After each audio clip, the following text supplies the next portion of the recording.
In healthcare, if you went to the healthcare reform session, you know that they have to move to electronic health records. And of course, all of you are always updating your HRIS or your IT systems or whatever.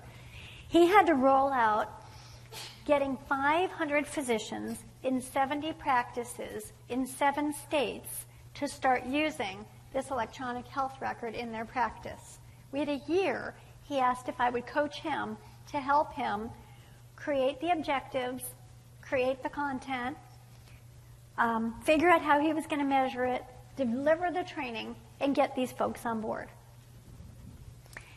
90 days in was our first measuring point with the federal government. We hit what's called meaningful use, which meant the right number of docs were doing it and doing it correctly. And it was worth $2.1 million in reimbursement for us. Now, you want to talk about ROI? Even if he said that only 10 or 20% of the outcome was attributed to the coaching I gave him. Math majors, 200, 400,000? Is that a decent ROI for coaching one person for a year? Yeah. So one example, I had the privilege of working with a woman who at the time was a director of nursing. And she probably had 4 direct reports and about 130 people under her. She was working at our largest hospital. And she had the heart, and she was a mentor, and she had the knowledge, but she didn't have what we called executive presence. You know what that is? Yeah. So she wasn't going to be promotable because she didn't have that air of a leader. Do we want to lose somebody like that? I mean, this is somebody who, for the whole state of Arizona, was one of the top 3 March of Dimes candidate as like Nurse Leader of the Year. So she's an amazing woman.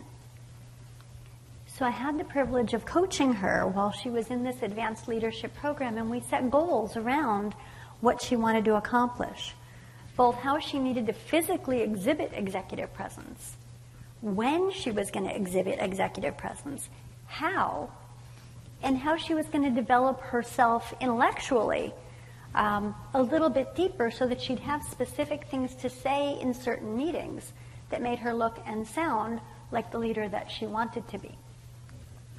So I love this story because 9 months later, she was promoted to the role that she aspired to in the C-suite, and she asked if I would continue coaching her while she got her arms around the new job. So we coached for 9 months after that, checking in frequently to help understand what's the priority. What do you need to do to be successful? Who do you need to know to be successful? What do you need to let go of?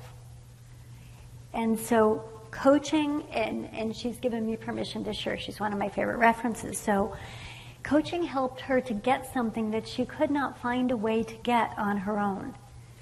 And her leader, who adored her, wasn't quite able to figure out how to do it. So this is an example that I share with you of how it helped her get to the next level and be at that next level. Now she's looking at a higher level C role in a couple-year future, but that's another story. Maybe I'll come back and tell you next year. You can also bring coaching skills in. So there are a lot of classes that we and lots of organizations offer, like Leader as Coach or Manager as Coach, so that they're not becoming a trained and certified coach like some of us are, but they're learning how to use some of the powerful coaching skills that we'll be talking about to make a difference with their direct reports or their peers. And that helps you create a coaching culture, which shifts things from the old command, control, intimidate to a more collaborative, collegial, conversational way of doing business. Something that your Gen Xers and Yers are going to relate much more to. They don't like being told what to do they? The coaching definition that we're using is that it is forward-focused. You're looking at the coachee's agenda. What does he or she or their team wish to accomplish? And we believe that the person being coached is creative, resourceful, and whole. Whole meaning as in does not need counseling, does not need my mother didn't treat me right, and so therefore I'm a bad manager. Okay. So Roger Federer is one of the most amazing tennis players ever, right? Does he have a coach? Yes. Of course he has a coach. Every great sports authority has a coach. Lots of CEOs have a coach. Early August, the first issue of Forbes and Business Week both talked about why CEOs need coaches. Your millennials, your Gen X, your Gen Y leaders, they really value learning opportunities, and they don't always want to be in the classroom.